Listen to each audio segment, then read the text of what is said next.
wọ́n gba ìgbọ́dà mi àṣẹ ìgbọ́dà mi. kí wọ́n pé ẹwà lé gbọ̀ngbọ̀n ní èdè tiwa la fẹ́ fi lélẹ̀ yìí. ẹ̀yin tèmi ọmọ káàárọ̀ jíire Idrisu Túnráyọ̀ Ajénifúnjà Abdulkareem ló wà ń bí báyìí tí wọ́n ń pè ní Mr Lecturer tí wọ́n ń pè ní ọ̀rẹ́ Ọbásanjọ́ tí wọ́n ń pè ní Nàìjíríà jàgàjàgà tó ń pè ní Olympic Torch Bearer. Ẹ kú dédé wòye inú mi dẹ̀ dùn pé Hasan wà ń bí báyìí lẹ́nìí. Mo mọ̀ pé máa yà yín lẹ́nu pé ẹ̀ ń gbọ́ èdè tiwantiwa lẹ́nu ọmọ ilẹ̀ Nàìjíríà ni mí ọmọ Yorùbá dẹ̀ ni mí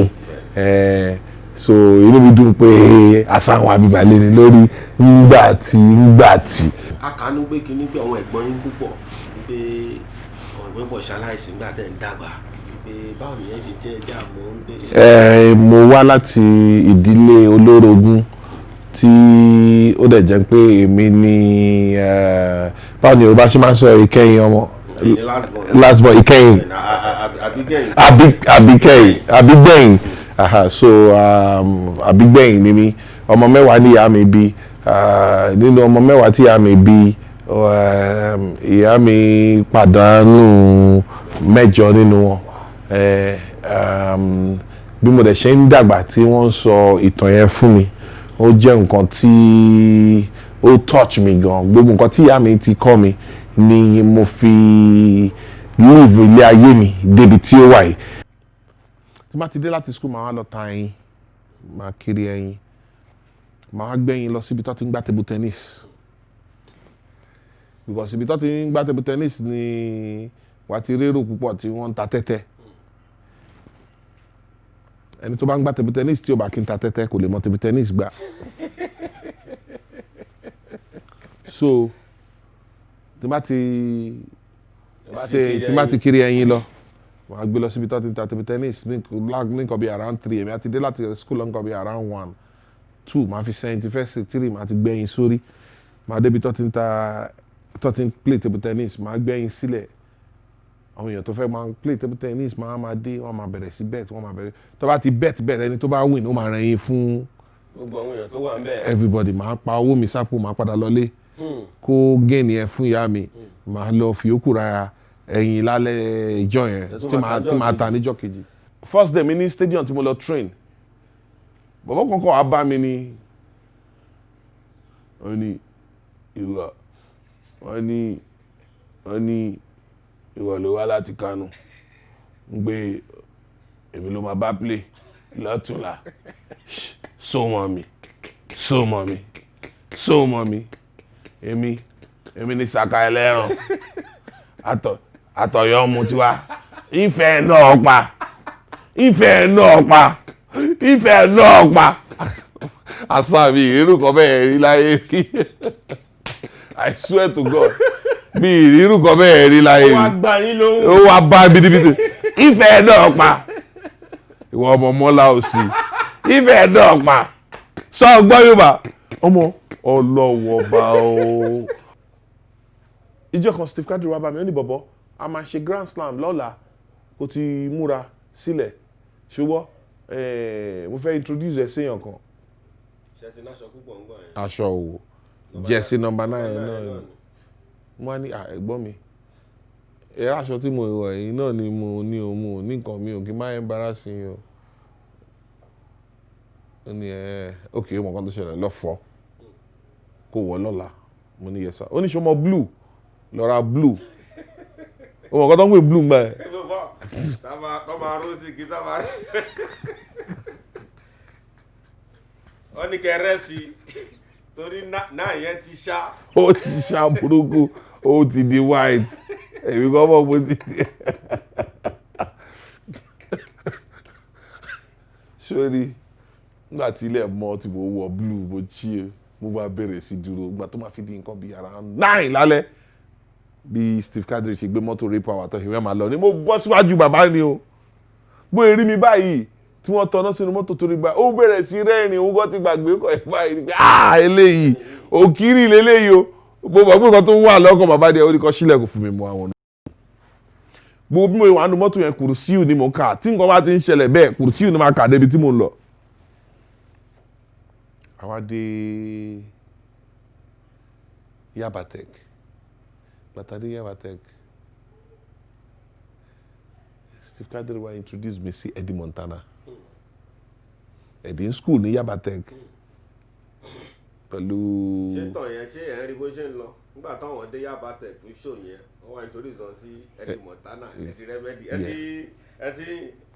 ẹ̀ bá ká lọ. bẹ́ẹ̀ni so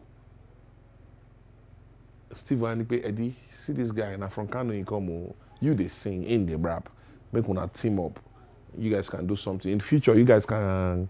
go do your thing but now if you guys team up I will be able to ask Kenny Ogungbe to play your song. ìgbà tí màá dé pàdé Adex Ice Scale sí ń bẹ̀ Adex nìkan ni ìyẹn ni ní Ìlọrin ó wà pẹ̀lú Tony àbí Adex mi ò mọ̀ bóyá Ice Scale wà ń bẹ̀ mi ò mọ̀ ṣá but èmi àti Adex are close dada yeah. So bí Tony ṣe wá bẹ́ mi àtẹ̀dí nìyẹn pé Remedies ẹ̀yin ni Remedies ẹ̀yin ni Remedies ẹ̀yin boys ẹ jọ̀ọ́ ẹ jẹ́ máa tẹ̀lé yín ẹ jẹ́ kó máa tẹ̀lé yín I want to be part of you expression yẹn mo ríra mi ní inú ẹ̀ mo dẹ̀ rántí ibi tí mo ti wọ́n bí mi dá mo ní mo fi story ẹ̀ ṣòlè kan ni ó ní ẹ wò máa try wàá dẹ̀ kọ́ mi ìyẹn tó fuck me up Tony ìyẹn tó ok ó ní ẹ ń gbọ́ sísítà mi àti Ṣadé ni wọ́n ń ta ẹ̀ṣọ́ lẹ́kọ̀ọ́ àti màmí ẹ jọ wọ́n máa fún wa ní support a máa record orin ní choice àwọn gba Tony kò wá jẹ́ ìkẹta wa so àwọn mẹ́tẹ̀ẹ̀ta náà la lọ sí Elizade Plaza aṣàbòyìnbó sọ̀rọ̀ òyìnbó wá sọ pé a máa ṣe show a máa wà lórí street fún a máa wà ní a máa tọ̀ fún 6 months kan báyìí ń pé a máa fún yín ní 10 million èmi tó yẹn pé mi tí rí 50,000 igbọn sẹ mo wá wo Gbénga Wẹ́bà mo ní bàbá igbó nǹkan tó sọ. ṣé gbogbo yín náà máa fún 10 million àbí Remedies. Group wa. No, Remedies. Remedies ẹ. o ṣe pé gbogbo ẹ̀yin tẹ́ fẹ́. No láéláé. Mo gbọ́ báyìí oríṣi mi ṣe gbìn mo rántí ìyá mi gbìn mo rántí Kánú gbìn mo ní yẹ ó ti ń dòun so bọ̀ Gbénga Wẹ́bà ni wọ́n sọ pé kódà máa gba 10 million sọ fún wọn pé 25 million mo ní ẹ̀gbọ́n Gbénga tó bá lọ yóò padà kọ́ ẹ̀gbọ́n Gbénga ìgbà dá báyìí ẹ̀gbọ́n Gbénga ìjọ.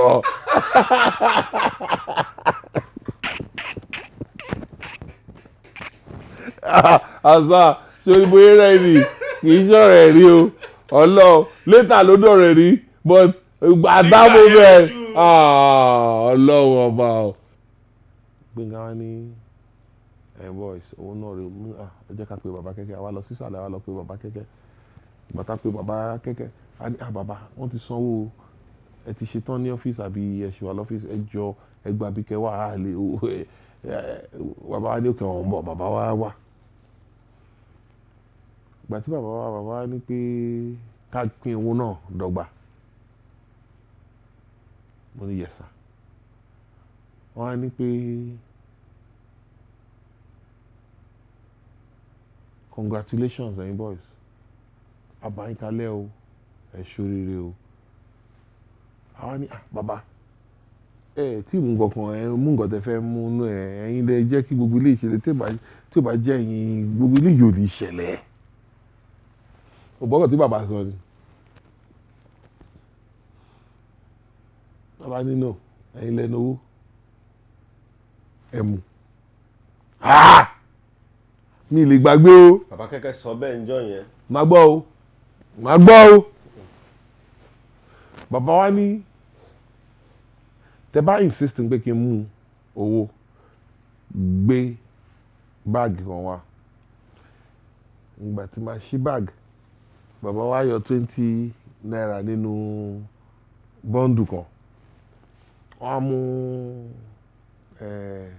gold pen tó wà lára wọn wọ́n á kọ Kenny Ògúngbè.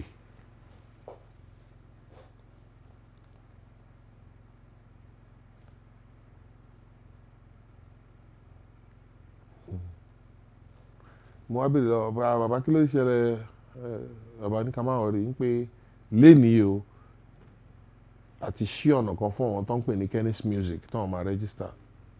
ló fi dífá fún Kenny's Music. nǹkan tí bàbá mú nínú owó yẹn nìyẹn o. bàbá wa ní Idris congratulations tó bá ti dé Kánò bá mi kí màmá bá mi kí alájà inú mi dùn fún ẹ gan story ẹ touch mi gan inú mi dẹ̀ dùn fún ẹ gan. mo ṣí àkáǹtì 1.5 million ìyókù mo á gbé lọ sí Kánò mo lọ fún ìyá mi. Guess what? Ngbà tó máa gbé kí lorúkọ ẹ̀ tọ́ ride gbogbo bí tá máa lẹ ṣíṣe Kánò láti fẹ́ bẹ̀rẹ̀ ní ọ̀la. ìjọ́ kejì mo wá ra tíkẹ́ẹ̀tì mo wá wọ Kánò mo wá ra tíkẹ́ẹ̀tì Kánò mo gbó mi dání mo dé Kánò mo lọ bá màmí ò rántí mi mọ́ Ìdírísù ṣé ìwọ ni mo ní bẹ́ẹ̀ ni màmí mo dìyà mi mo abẹ̀rẹ̀ sí sunkún ẹkún ayọ̀ Allahu akbar kabira bismillahir rahmanir rahim kul Allahu ahad Allahu samad lam yalid wa lam yulad wa lam yakul lahu kufuwan ahad kul Allahu ahad Allahu samad lam yalid wa lam yulad wa lam yakul lahu kufuwan ahad kul Allahu ahad Allahu samad lam yalid wa lam yulad wa lam yakul lahu kufuwan ahad. Alhamdulillah, alhamdulillah, alhamdulillah, alhamdulillah, alhamdulillah, alhamdulillah. Hasan, Ami, Hasan. Sorry.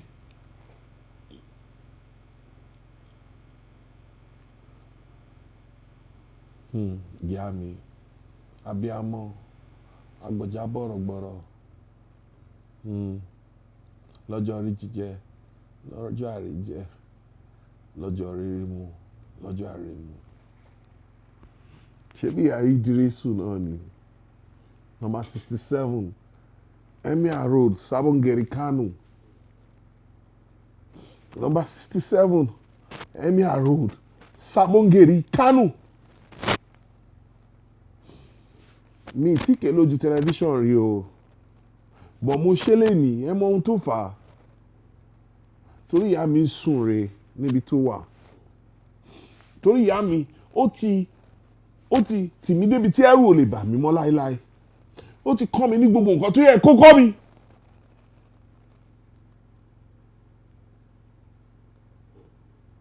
Sàfúrátù Àjọkẹ́ Ajé ni Fújà ọ̀run rẹ̀ ìyá mi mo dúpẹ́ lọ́wọ́ ẹ̀. 2021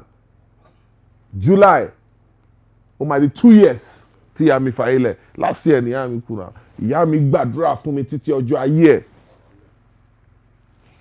tí o bá ní ìyá tí ìyá ẹ bá ṣì wà láyé jẹ́ n tún sọ tó bá ní ìyá tí ìyá ẹ tó bá ṣì wà nílé ayé tí ẹ bá wà lọ́nà jíjìn sí ẹ tí kìí ṣe pé ìyá ẹ ń bẹ ẹ gbé tó dẹ̀ ti wà òkè sáré kó lọ mú ìyá ẹ kó wá jẹ́ kó máa bẹ ẹ gbé sódà tó bá bẹ̀rẹ̀ sí jí wàá máa rí lójoojúmọ́ a máa gbàdúrà fún ẹ kí ìyá ẹ tó fayé lẹ̀. tí o bá wá jẹ́ ọmọ tó jẹ́ pé ìyá ẹ tọ́jú ẹ ó gbé ẹ wálé ayé ó wá fi owó ẹ ó fi rán ẹ lọ sí ìlú òkè ìlú òkun Amẹ́ríkà London Germany anywhere ó wá débẹ̀ òun arántí ìjọ kan pé ó ti ṣoríire ó ti níyàwó ó ti ní pépà ó ní pépà yẹn yàtọ̀ o gbogbo ti ní pépà ó ti níyàwó tí wàá gbé síbẹ̀ fún ọdún tó ti pọ̀pọ̀ rẹpẹtẹ ó wàá gbé yẹ ẹ wá láti bẹ̀ láti Nàìjíríà kí wọ́n á fún ní medical treatment sórí gbé yẹ kó gbé wá síbẹ̀ kó fún yẹ ní medical treatment ó fi ra ọjọ́ kún ọjọ́ ayé ra ẹ̀ ni ìwọ tó bá jẹ́ pé o wà bẹ́ẹ̀ o ò ṣerú nǹkan bẹ́ẹ̀ mọ̀ ń pé o ti ṣe ìyá ẹ̀ tí ẹ bá wá fi bẹ́ẹ̀ kú tí o ò ṣe nǹkan kan fún ìyá náà lọ gbàdúrà o ó kù wà tọ́lọ́run inú Mr. Lecturer ni inú Mr. Lecturer so nínú pass a ní orin bíi ṣòólì gàlì Ajíbọ́lá lè gàlì ìgàlìgàlì pàṣẹdẹ òtún bá rẹ̀ ní ẹ fẹ́ gbọ́ bàbá ẹ̀yin àti Bawasi ní ṣókí báwo lẹ ṣe Bawasi torí ẹ ṣe jẹ́ lọ sí ṣé o mọ̀ pé ẹ tún ṣe ṣólì gàlì Bawasi jẹ́ blood brother mi from mama tó yàtọ̀ àti bàbá tó yàtọ̀ but gbogbo àti mi wá struggle ní lẹ́kọ̀ọ́ yẹn tí bá ti lọ sájógúnlẹ̀ tí máa rí ṣókì tí máa rí Bawasi tó wá perform tí bá lọ sí show bàbá kẹ́kẹ́ máa rí Bawasi tó wá perform ìgbà tí Bawasi close gan mi ò náà rẹ̀ kankan ju Bawasi lọ